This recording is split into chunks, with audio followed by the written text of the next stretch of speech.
दोस्तों, आज हम आप सभी को एक प्राचीन कथा सुनाने जा रहे हैं। आज की इस कहानी में हम जानेंगे कि इन 3 जगहों पर दान कभी मत करना, वरना धन भी जाएगा और धर्म भी। दोस्तों, आज की कहानी बहुत ही ज्ञानवर्धक और शिक्षाप्रद है। इस कहानी को अगर आपने ध्यान से सुन लिया तो आपका पैसा कभी व्यर्थ नहीं जाएगा। तो दोस्तों, कौन सी ऐसी वस्तु है जिस वस्तु को दान में देने से दान देने वाला कंगाल हो जाता है? तो चलिए आज की कहानी शुरू करते हैं। दोस्तों, मगध राज्य के जंगलों में एक नाग और एक नागिन का जोड़ा रहा करता था। दोनों एक पहाड़ी पर बड़े प्रेम से रहा करते थे। एक दिन की बात है, नागिन अपने भोजन की तलाश में जंगल में घूमने के लिए निकल गई। जंगल में पहुंचने पर उस नागिन को एक गोबर खाने वाला कीड़ा नजर आया, जो दिखने में बहुत बड़ा था। नागिन ने सोचा, कुछ मिला तो है नहीं, क्यों ना आज मैं इस कीड़े को ही खाकर अपना पेट भर लूं। इतना सोचने के बाद वह नागिन कीड़े के पास जाती है। उस कीड़े को अपना शिकार बनाने ही वाली थी कि उसी समय वह कीड़ा एक मनुष्य के रूप में बदल जाता है। उसने देखा कि कीड़ा एक दिव्य राजा के रूप में परिवर्तित हो गया। यह सब देखकर वह नागिन बड़ी हैरान थी।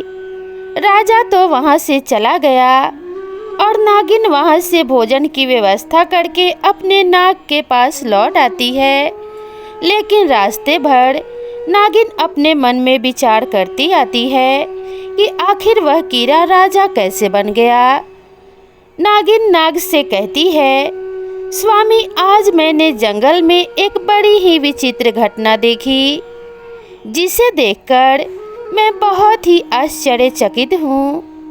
नाग ने पूछा, ऐसा तुमने क्या देख लिया जिसे तुम विचित्र बता रही हो? तब नागिन कहती है, स्वामी, आज जब मैं भोजन के लिए जंगल में गई, मैंने एक जगह पर एक बड़े ही विशाल शरीर वाले कीड़े को देखा। मैं जैसे ही उस पर आक्रमण करने के लिए आगे बढ़ी तो वह कीड़ा एक राजा के रूप में बदल गया। यह बात मेरे समझ में नहीं आई कि अगर वह कीड़ा था तो राजा कैसे बन गया, और अगर वह कोई राजा था तो फिर वह कीड़ा क्यों बना। नागिन की यह बात सुनकर नाग जोर से हंसता हुआ कहने लगा, मुझे लगता है कि जंगल में आज तुमने राजा धर्मदेव को देख लिया है, जो इसी देश का राजा है। नाग की बात सुनकर के नागिन और भी ज़्यादा अचंभे में पड़ जाती है और नाग से कहती है, स्वामी, राजा धर्मदेव ने ऐसा कौन सा पाप कर दिया जिसके कारण उसे कीड़ा बनना पड़ गया? मैंने तो सुना है कि हमारे राज्य के महाराज तो बड़े ही धर्मात्मा हैं। बिना दान पुण्य किए तो वह भोजन भी नहीं करते हैं। फिर उनसे ऐसा कौन सा पाप हो गया? तब नाग कहता है कि राजा धर्मदेव का यही स्वभाव तो उनके लिए मुसीबत बन गया। उन्होंने कुछ ऐसा दान कर दिया जिसके कारण राजा धर्मदेव को कीड़े की योनि में जन्म लेना पड़ा। तब नागिन कहने लगी, महाराज, मेरी समझ में कुछ नहीं आया।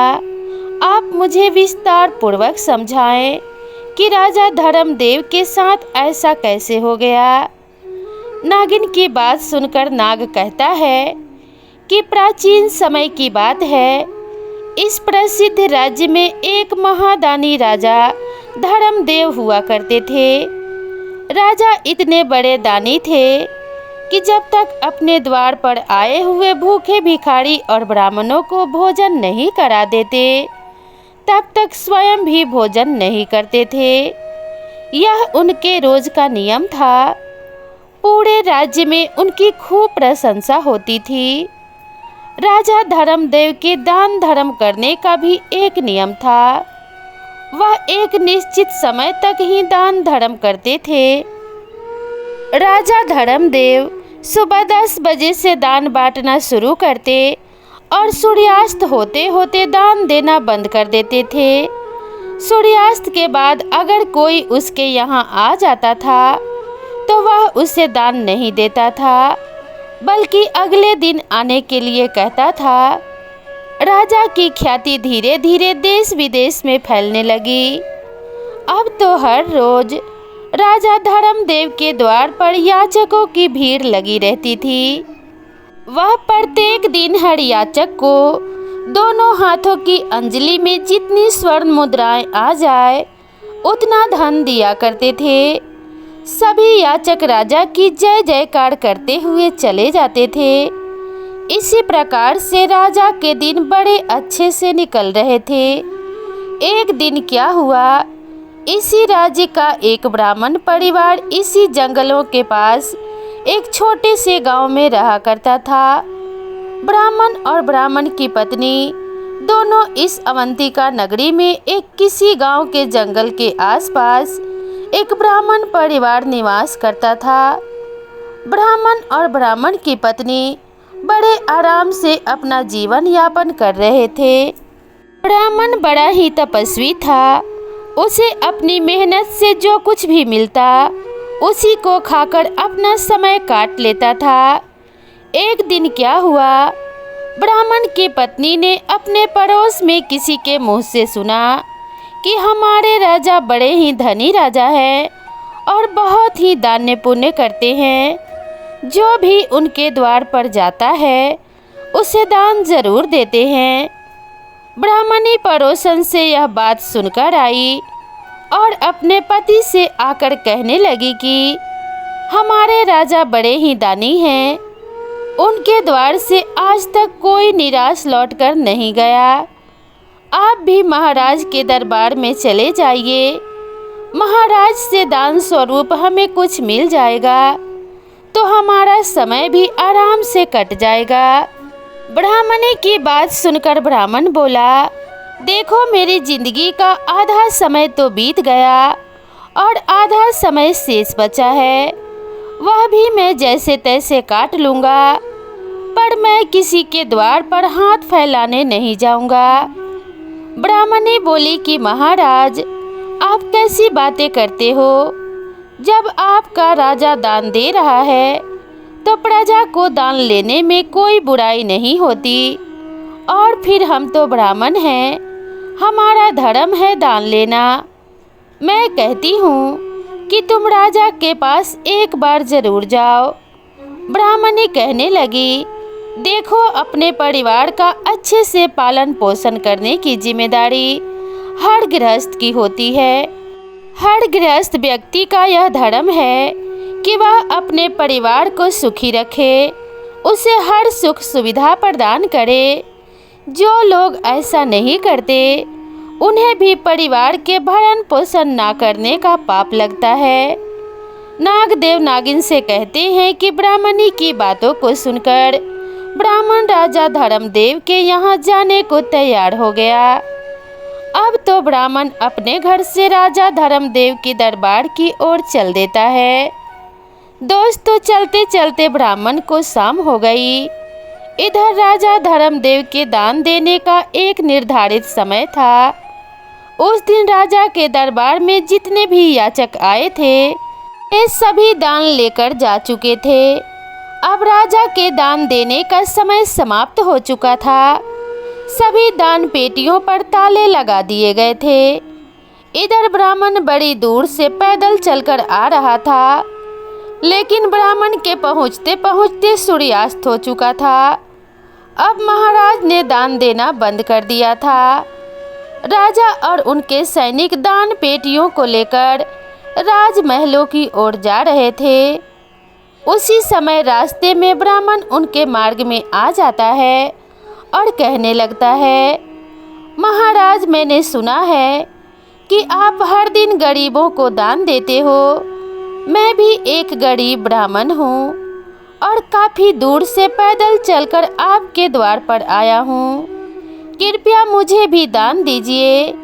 सूर्यास्त के बाद अपने पास एक ब्राह्मण को आया देखकर राजा कहने लगा कि ब्राह्मण देव, मुझे क्षमा करना, मैं सूर्यास्त के बाद दान देना बंद कर देता हूँ। आप मेरे पास सूर्यास्त के बाद आए हो, अब आप वापस लौट जाइए और प्रातः काल मेरे पास आना, तब मैं आपको दान दूंगा। कल जब आप मेरे पास आओगे तो मैं आपको आज का दान भी और कल का दान भी दोनों मिलाकर दे दूंगा। ब्राह्मण थोड़ा जिद्दी स्वभाव का था, तो कहने लगा, महाराज मुझे आज ही दान दे दीजिए, मैं कल तक का इंतजार नहीं कर सकता। रोज रोज दान लेने के लिए मैं आपके यहाँ नहीं आ सकता। जब राजा ने यह बात सुनी तो राजा को कुछ क्रोध आया, परंतु ब्राह्मण जानकर राजा ने फिर उसको समझाया कि ब्राह्मण देव, तुम्हें कल ही दान लेने के लिए आना पड़ेगा। मैं तुम्हें कल ही दान दे सकता हूँ, आज दान नहीं दे सकता।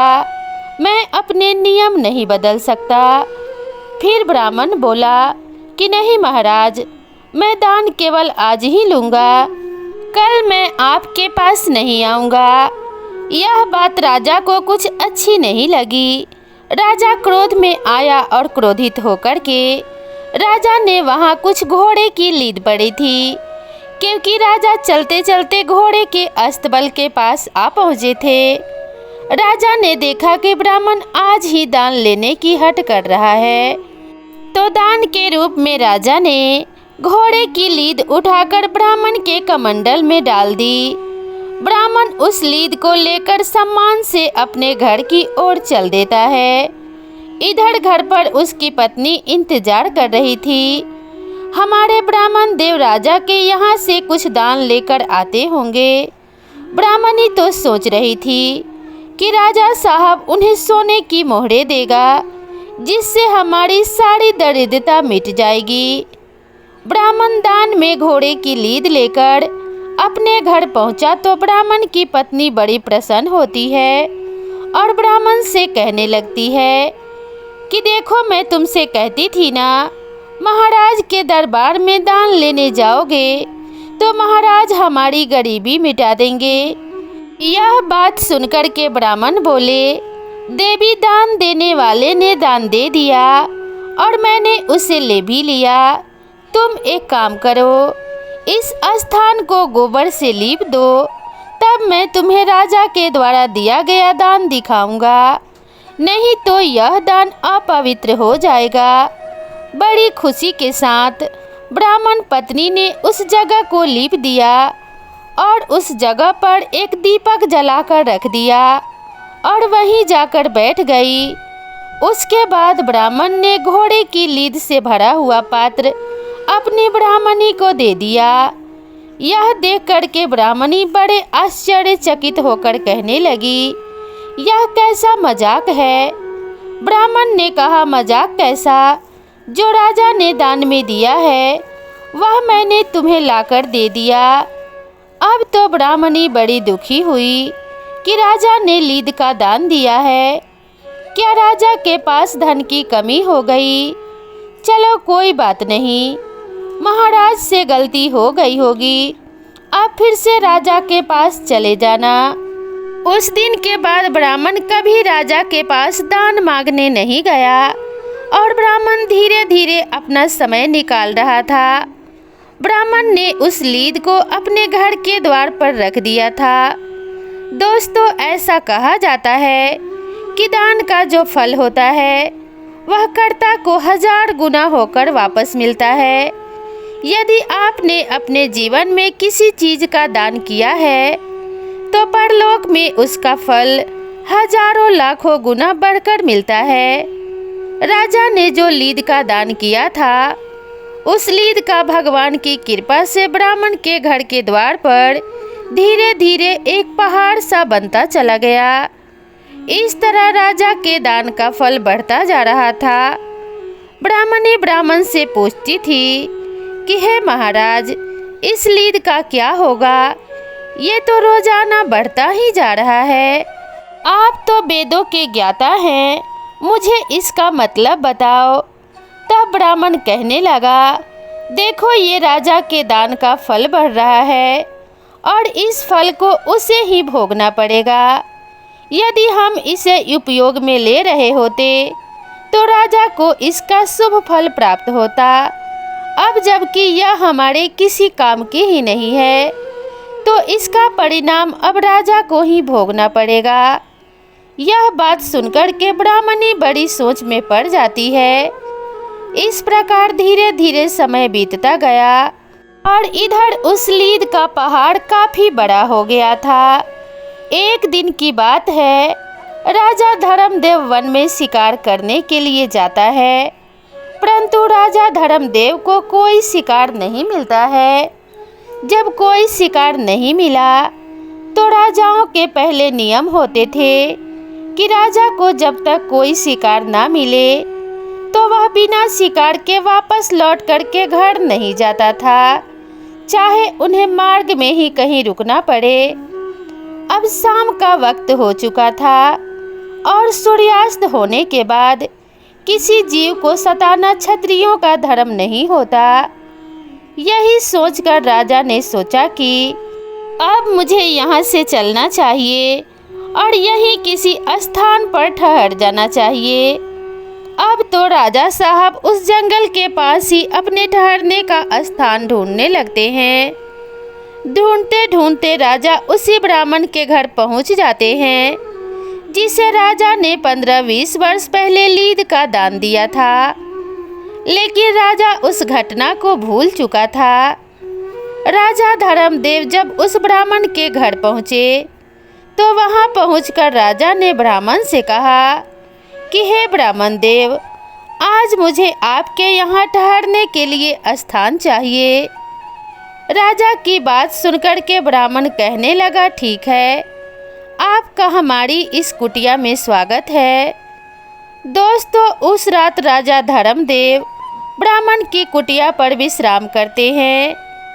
जो भी ब्राह्मण के घर रूखा सूखा भोजन था उससे ब्राह्मण ने राजा का अतिथि सत्कार किया। इस प्रकार से भोजन करने के बाद राजा की रात वहीं बीती और इधर जब सवेरा हुआ तो राजा की नज़र ब्राह्मण की कुटिया के बाहर उस लीद के ढेर पर पड़ती है जो अब एक पहाड़ के रूप में बन गया था। उस लीद के पहाड़ को देखकर राजा ब्राह्मण से पूछने लगे कि ब्राह्मण देव, क्या वास्तव में आपके पास इतने सारे घोड़े हैं जो इतना बड़ा लीद का ढेर लगा हुआ है? तब ब्राह्मण ने उत्तर दिया, भैया, हम तो पूजा पाठ तप साधना करने वाले ब्राह्मण हैं, हमें भला घोड़ों से क्या काम। राजा ने कहा, तो फिर आपके घर के बाहर ये लीद का ढेर कैसे?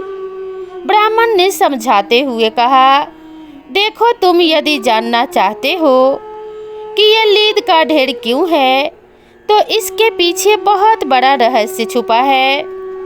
अब तो उस रहस्य को जानने की राजा की उत्सुकता बढ़ गई। ब्राह्मण बोला, हे मुसाफिर, हमारे राज्य का राजा बड़ा ही दानी और धर्मात्मा है। वह रोजाना सोने का दान करता है। आज से 15-20 साल पहले की बात है। मेरी पत्नी ने मुझे जबरदस्ती राजा के यहाँ दान लेने भेज दिया था। अपने पत्नी के कहने पर मैं राजा के पास दान लेने तो चला गया, लेकिन जब मैं राजा से दान लेने की जिद कर रहा था तो वह मुझे अगले दिन आने को कह रहा था, लेकिन मैं राजा की बात नहीं मानी।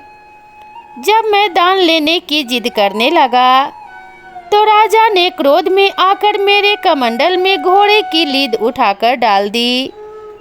मैंने उसे सम्मान सहित लेकर अपने घर चला आया और मैंने उस लीद को यहाँ रख दिया, क्योंकि यह लीद मेरे कुछ काम की नहीं थी और दान की वस्तु को मैं कहीं फेंकना नहीं चाहता था। ब्राह्मण की बात सुनकर राजा ने पूछा, हे ब्राह्मण देव, राजा ने तो तुम्हें थोड़ी सी लीद दान में दी होगी, पर यह तो इतना बड़ा पहाड़ बन गया है। यह पहाड़ कैसे बन गया? तब ब्राह्मण ने समझाया, भाई हमारे वेद पुराण यह कहते हैं कि अगर कोई दान देने वाला जितना दान देता है उसका 1000 गुना फल उसको वापस मिलता है। राजा का वो दान समय के साथ हजारों गुना बढ़कर जमा हो गया है। अब अपने उस दान का फल राजा को खुद ही भोगना पड़ेगा। ब्राह्मण की बात सुनकर राजा के पैरों तले जमीन खिसक जाती है। राजा तो इस बात को भूल चुका था, पर ब्राह्मण के बताने पर राजा को सारी बातें याद आ जाती है कि मैंने ही यह लीद एक ब्राह्मण को दान में दी थी। अब तो राजा बहुत ज़्यादा घबरा गया। दोनों हाथ जोड़ करके ब्राह्मण से पूछने लगा कि हे ब्राह्मण देव, राजा इसका फल कैसे भोगेगा? मुझे इतनी बात और बता दो। ब्राह्मण बोला, देखो भाई, ये लीद का ढेर अब राजा को खाना पड़ेगा। जब तक वो इसे खा नहीं लेता तब तक ये बढ़ता ही रहेगा। ब्राह्मण की बात सुनकर राजा घबरा गया और उसने सारी बात ब्राह्मण को बता दी कि मैं ही इस राज्य का राजा हूँ और मैंने ही आपको लीद का दान दिया था। आप मुझे क्षमा करें और मुझे इसका उपाय ज़रूर बता दें कि मेरा उद्धार कैसे होगा। ब्राह्मण कहने लगा, यदि तुम ही राजा हो तो इसका परिणाम तो तुम्हें भोगना ही पड़ेगा, क्योंकि दान देने वाला यदि किसी ऐसी वस्तु का दान देता है जो वस्तु अनुपयोगी है, वह दान पाने वाले के किसी काम की नहीं है, तो उस वस्तु का फल उसे ही भोगना पड़ता है। ब्राह्मण कहने लगा, राजन, आपको अपने किए का फल तो भोगना ही पड़ेगा। यदि तुम इस लीद को खाने से बचना चाहते हो तो एक दूसरा उपाय मैं तुम्हें बताता हूँ। यदि तुम उस उपाय को कर लेते हो तो उस उपाय से तुम्हारे बहुत सारे हिस्सेदार हो जाएंगे। यदि तुम वह उपाय नहीं करोगे तो तुम्हें अकेले ही सारी लीद खानी पड़ेगी। ब्राह्मण कहता है कि राजन, यदि आप अपनी स्वयं की निंदा करवाओ, जितनी इस राज्य में तुम्हारी निंदा होगी उतनी ही लीद घटकर कम हो जाएगी। राजा बोला, मेरी निंदा भला कौन करेगा? लोग तो मेरी प्रशंसा करते हैं। तब ब्राह्मण ने कहा कि तुम एक काम करो, तुम्हारे जो कुल पुरोहित हैं, तुम उनकी कन्या का हाथ पकड़कर जबरदस्ती अपने घर ले जाना और उनके मांगने पर भी उस कन्या को मत लौटाना। इस प्रकार से तुम्हारी राज्य में निंदा शुरू हो जाएगी, लेकिन उस कन्या के प्रति तुम्हारी नज़र गंदी नहीं होनी चाहिए। तुम उस कन्या को बेटी के रूप में लेकर आना, लेकिन यह बात किसी को मत बताना कि तुम उसे बेटी बनाकर लाए हो। कन्या को ले जाकर तुम उसे रानी के पास छोड़ देना और उससे कह देना कि वह उस कन्या को बेटी की तरह पाले। प्रजा के लोग समझेंगे कि तुमने बहुत बड़ी निंदा का काम किया है, फिर तो पूरे राज्य में तुम्हारी निंदा शुरू हो जाएगी और यह लीद का ढेर घटकर बहुत कम रह जाएगा। राजा को यह उपाय समझ में आ गया था। अब तो राजा अपने राज्य को लौटा और राज्य में आकर वह सीधा अपने कुल पुरोहित के घर पहुंच जाता है। कुल पुरोहित ने जब राजा को अपने घर आया देखा तो कुल पुरोहित ने पूछा, राजन क्या बात है, आज आप बड़े उदास लग रहे हो। राजा ने कहा, गुरुदेव, आप अपने बेटी को बुलाएं, मुझे उसी से कुछ काम है। कुल पुरोहित ने सोचा, शायद कुछ इनाम देगा, हो सकता है कुछ जरूरी बात पूछे। तो उन्होंने अपने पुत्री को आवाज़ लगाई। राजा उसका हाथ पकड़कर पुरोहित को धक्का देकर उसकी बेटी को रथ में बैठाकर अपने घर ले गया। बेचारा ब्राह्मण अपने बेटी के लिए गिड़गिड़ाता रहा कि महाराज, आप यह क्या कर रहे हो? राजा ने एक नहीं सुनी।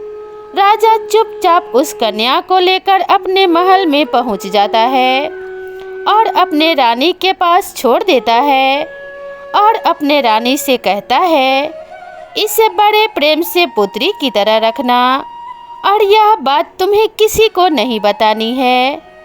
रानी ने पूछा कि महाराज, तुम इसे लेकर क्यों आए हो? यह तुम्हारे गुरु की बेटी है। तब राजा ने कहा, रानी चुपचाप तमाशा देखते जाओ, मैं जो कर रहा हूँ, मैं यह काम अपने उद्धार के लिए कर रहा हूँ। नाग नागिन से कहता है, देखो राजा जब पुरोहित की बेटी को उठाकर लाया था तो सभी प्रजा ने देखा था। उस समय किसी को कुछ नहीं समझ आ रहा था, लेकिन धीरे धीरे राजा की बुराई होनी शुरू हो गई। अब तो पूरे राज्य के लोग उस राजा की निंदा करने लगे। राजा तो बहुत ही गंदा व्यक्ति है, जिसने अपने गुरु की बेटी को पत्नी बनाकर जबरदस्ती अपने घर में रख लिया है। हम तो पहले ही कहते थे कि राजा बड़ा नीच है, लोगों को दान देकर केवल दिखावा कर रहा है। इस प्रकार से पूरे नगर में राजा की बुराई होने लगी। सब लोग कहने लगे कि ऐसे राजा का क्या भरोसा, जो अपने गुरु का नहीं हुआ वो भला किसका होगा। इधर ब्राह्मण के घर के द्वार पर लीद कम होता जा रहा था। जो लोग राजा की निंदा कर रहे थे वो उस लीद के ढेर में हिस्सेदार होते जा रहे थे। धीरे धीरे उस लीद का ढेर कम हो गया। राजा कुछ दिनों के बाद वहां जाता है तो देखता है कि ब्राह्मण के घर के आगे लीद का ढेर अब इतना सा रह गया है जितना राजा ने ब्राह्मण को दान में दिया था। यह देख राजा बड़ा प्रसन्न होता है। राजा हाथ जोड़कर ब्राह्मण से बोला, महाराज तुमने पहाड़ जैसा लीद का ढेर तो कम करवा दिया। जिन जिन लोगों ने मेरी निंदा की होगी उनके हिस्से में चली गई होगी, लेकिन अब ये थोड़ी सी शेष रह गई है। अब इसका भी कोई उपाय बता दो। ब्राह्मण ने बताया कि राजन, यह जो लीद रह गई है ये तुम्हारे हिस्से की है।